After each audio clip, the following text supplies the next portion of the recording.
Halo guys, kemarin kita sempat upload foto-foto AI dan ada beberapa teman yang bertanya bagaimana mau backing pakai aplikasi apa. Oke, mari kita mau jelaskan guys. Kita pakai dua aplikasi, yang pertama ChatGPT dengan Remake Me. Ngoni boleh download di Play Store atau App Store. Pertama itu Ngoni buka dulu ChatGPT, nah baru Ngoni tulis apa yang ada Ngoni pikiran guys. Baru Ngoni upload Ngoni foto, jangan lupa pilih yang close up atau dapat lihat jelas Ngoni muka supaya DP hasil boleh memirip dengan Ngoni muka. Kalau foto sudah upload langsung klik tuh tombol ada garis merah ini guys. Nah ini dia mau kirim, kong dia mau proses.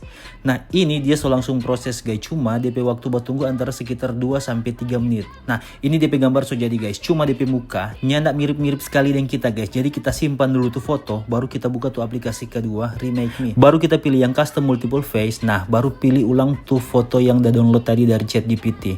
Nah sini dia mau muncul tuh pilihan muka mana yang mau ganti. Nah di sini kita pilih kita muka. Baru kita pilih itu foto yang kita udah upload tadi. Nah baru klik swipe face. Abis itu dia mau muncul iklan lumayan panjang. Turang tunggu sampai muncul tombol close. Klik tombol close dan jadi deh. Jangan lupa download kong posting penghuni medsos.